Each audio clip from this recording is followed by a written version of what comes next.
Well, good morning. This is Ian R. Crane, and it's the morning of Wednesday, 21st of August, 2019. And I'm back here on the edge of the East Lancashire moors. It's a fresh morning, very hazy, can't actually see Pendle Hill. But nonetheless, it was imperative that I took another break from taking a break because sadly, events continue to unfold, and particularly with regard to David Noakes and Lyn Thyer.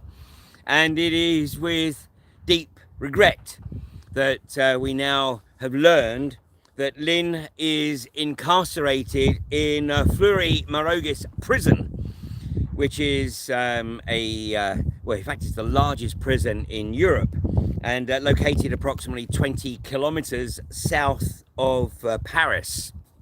Now, we have tracked Lyn down thanks to contacts in France.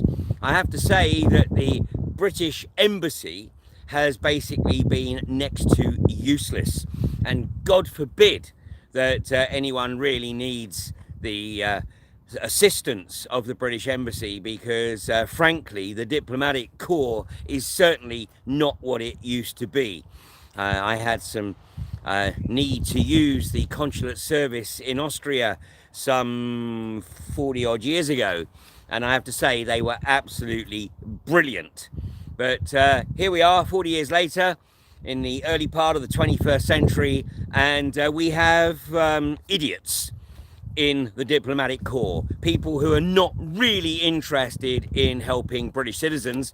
So we have to resort to the contacts that we have within France to find Lyn's whereabouts. So I might have some difficulty actually pronouncing the address correctly, so I have already tweeted the address, and I will put the address under this this video. I've also put the address on Facebook. So please, if you have the opportunity, then take that time to write to Lyn, because in the time that she was in Bronzefield, I learned that she received over 170 letters, and this not only lets the prison establishment know that there is extreme public interest in one of their inmates, but it also, of course, serves to fuel the soul and let Lyn know that you know, she might be in France, she might be incarcerated in the largest prison, and it's a very overcrowded prison. The last statistic suggested that it was some 143% above capacity, which is pretty much in line with all the rest of the prisons in France, not least, of course, because Macron is under enormous pressure. This coming weekend, I think, will be the 41st weekend of the Yellow Vest protests. Of course, you're not reading anything about that in the British media. The British media are keeping you focused on Hong Kong and you know, other faraway places, or China, that they want to keep you focused on, or Venezuela, but no, don't want to see what's going on right next door, where the establishment is under enormous threat due to the popular uprising and an increasing awareness of the magnitude of the corruption within the corporatocracy and, of course, within the EU. But anyway, Lyn, unfortunately, is in Fleury, and you know, word reaches us that she's in good spirits. You know, at least the uncertainty is over. I mean, she knows what the deal is now. She's in France pending appearing before the corrupt French judge who has dreamed up the charges against Lyn on the basis that Big Pharma have effectively said, we need to shut down anyone who thinks that they can challenge our revenue streams. And of course, all the trolls are out trying to undermine the work of David Noakes and Lyn Thyer. But let's just make a single observation. Not one person has died, and not one person who took GcMAF has reported serious side effects.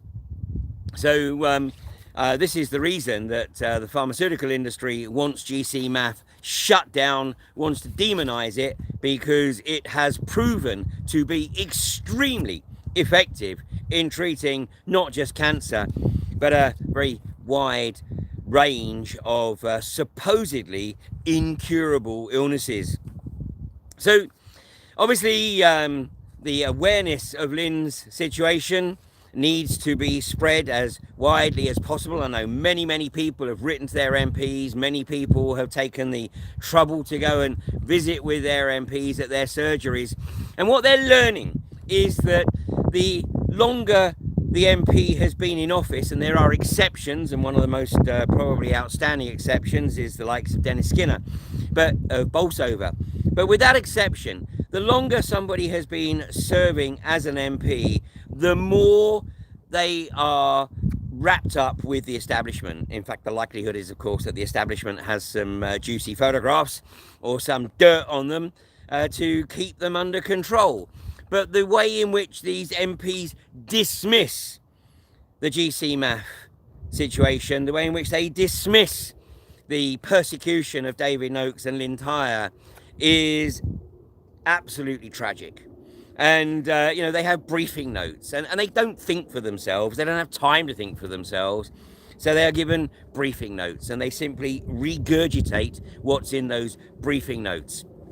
But let's keep the pressure on, and thank you to all those people that have made that effort to raise the awareness of GcMAF and raise the awareness of Lyn Thyer's situation in being suffering extraordinary rendition and being sent over to France to face who knows what. Well, obviously on Wednesday the 11th, in fact that's 3 weeks from now, we will be staging the GcMAF Awareness Day in London, outside Parliament at 11:11. Key moment, but gathering there for sort of 10:30 on the morning of Wednesday the 11th. Now, this is the only week that Parliament is sitting between now and October. And of course, Wednesday, all MPs will be there because it is Prime Minister's questions. So this is the opportunity to raise awareness big time of both GcMAF and Lyn Thyer's situation. And of course, at the same time, take the opportunity to flag up to people the corruption within the pharmaceutical industry and how effective treatments and cures are suppressed to protect the revenue streams of the pharmaceutical industry. And for the establishment, of course, it's a great help in terms of reducing liability, potential liability for pension payments. So if you can join us at outside Parliament on the morning of Wednesday the 11th, that would be fantastic. Now, we have one coach so far committed to coming down to London. That'll be coming from this area, from East Lancashire, be leaving Burnley at the ungodly hour of 3 o'clock in the morning, picking up at Accrington, Blackburn, and then going down the M6 and picking up at the various services down the M6, including the services on the M6 toll. And the final stop will be the services at Oxford on the M40, arriving in London around about 10 o'clock or so. Time to grab some breakfast and a coffee before coming to Parliament. And then the coach will leave around about 3 o'clock in the afternoon, getting back to Burnley around about 10 in the evening. And if there's interest, then we'll look to see if we can get other coaches, maybe coming down the M1 or up the M4. So if you are interested in coming along to that, then please just drop me an email or a text simply with your location, and we'll see if there's sufficient interest to organise other coaches. And please, if you're coming on the 11th, then use your own creativity. We do not want this to look like a manufactured event where everybody's carrying the same placard that have been handed out as people arrive. Let the parliamentarians and the people of London know that this is something that you are extremely concerned about. So whatever your banner or your t-shirt, free Lyn Thyer, GcMAF GcMAF cures cancer, or corrupt MHRA, whatever. then use your own creativity to flag that awareness. So that's Wednesday, the 11th of September. Obviously, David Noakes will be there. David Noakes will be sharing his experiences of the persecution at the hands of the MHRA and the British judicial system. And of course, we will be very much thinking about the situation of Lyn Thyer and willing and visualizing her early release. Well, of course, we have other stuff going on as well. We have the 5G tour coming up. That starts actually on the Saturday prior to the GcMAF awareness event in London. It kicks off in North Devon at Appledore, and then 22 further dates around the country. Now, it's taken a while to get the tour in place. It's taken a while to get all the contracts finalized with the venues, but the tour is now absolutely cast in the proverbial tablets of stone.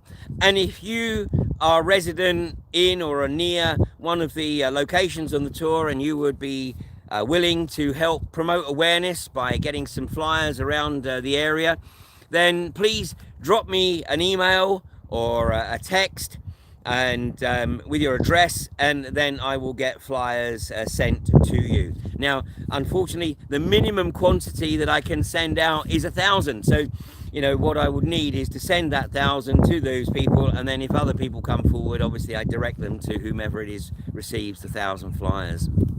And unfortunately, this 5G juggernaut is steaming ahead. And, you know, the British government is very well aware that there are increasing concerns, as is the industry, which is why they are doing their level best to completely ignore any suggestion that there is anything untoward, and certainly not in any way carcinogenic. But, you know, the British government has yesterday published an advert for a radiation specialist to join the team of Public Health England. And of course, Public Health England is the organisation that advised that if you thought you might have been contaminated with Novichok, then you simply wiped it off with baby wipes. And, you know, this is the same organisation, I believe, that also has given other advice, which has proven to be, you know, extremely ineffectual, but is simply there to placate the natives and to convince them that the establishment has everything under control, and the establishment wouldn't dream of doing anything that put the citizens of this country in harm's way. Where, of course, actually nothing could be further from the truth. And with 5G, then not just the population of the UK, but the population right across initially the developed world and then the whole world are effectively guinea pigs and being subjected to a untried, unproven, untested technology, except that it has been used in the military environment. And we know that many people who have served in the military over the past 20 years or so have suffered horrendous PTSD. And this is linked obviously to their battlefield experience, but increasingly it is being linked to their exposure to battlefield microwave technology. And that's the technology that is now being unleashed on a largely unsuspecting and even uninterested population. And of course, the irony of this is that we will see a massive increase in the cancer rate. In fact, the establishment are predicting that currently it's 1 in every 3 people will contract some form of cancer in their life. By 2025, it's going to be 1 in 2, and by 2040, everybody. And yet, of course, the establishment is doing everything it possibly can to make sure that GcMAF, a proven, effective cancer treatment, never comes to market. Whereas the bottom line is everybody should have access to this product if they so desire. And of course, this is the crucial element. It comes down to restriction of choices, and we see that with things like, you know, cannabis, which has also been proven to be extremely effective. And the establishment, you know, really does not want people having access to anything that is effective and anything that undermines their revenue stream. So, you know, there's 2 aspects. 5G and GcMAF are very much interconnected. And finally, I'm just going to make a reference to Extinction Rebellion, the controlled opposition that has been set up to lead people down the green, supposedly, garden path. Well, Gail Bradbrook has now come out with an absolute gem. It seems that they've taken the motto from Timothy Leary from the late 1960s, and Gail Bradbrook, turn on, tune in, drop out, as Timothy Leary used to say. And Gail Bradbrook has now suggested that everybody should ingest psychedelics so that they can actually see the light. Whilst, far be it for me to suggest that people do or don't. It's their personal choice. But for somebody who has a media platform to suggest that everybody should ingest psychedelics to raise their level of consciousness, then the level of irresponsibility apparently reaches new heights. But if I didn't trust Extinction Rebellion before, I trust them even less now, seeing as they have made it very clear that they are not interested in addressing the 5G issue. But having announced that they're going to establish a corporate headquarters in Stroud, it was also announced that they would team up with the anti-5G campaign. But the only reason that Extinction Rebellion is going to team up with any 5G campaign is to attempt to undermine it. So let's make sure that the two things are completely separate. Extinction Rebellion carry on doing whatever establishment-sponsored BS that they've been asked or tasked to do. And the genuine grassroots activism, the genuine 5G awareness campaign driven by individuals and small groups within the communities coming together to raise awareness and eventually shut down something that affects us all. This does not need a pseudo NGO, which the establishment know very, very well how to manipulate and to control. So no need for the psychedelics, just a simple bit of reflection, an opportunity to take some time, look at the evidence, and then decide for yourself what's going on here, and whether you want to align yourself to a pseudo NGO that's taking you down a very dark path, or take personal responsibility and join up with like-minded people to find novel ways to protect our communities. And if you can get along to any of the 5G events, and I know that there are other communities looking to set up 5G awareness events, then you will be amongst like-minded people. And this will be the first step to establishing community groups to fight this horrendous assault, this bio-spiritual assault on humanity. Well, I'm going to go back to taking a break for a few days. But if there are developments, then obviously I will keep you posted. But of course, in taking a break, I'm also doing the preparation for the 5G tour. I'll also be getting those flyers organised for all those people who contact me and offer to help to raise awareness of this event. And I know that there'll be a couple of events, probably Plymouth and I think Bournemouth as well, where I will be probably joined by David Noakes, and he can give a update on the situation surrounding this persecution of those who have the audacity to actually want to do the right thing for humanity. You have a great day, and I'll catch you in a week or so. Take care.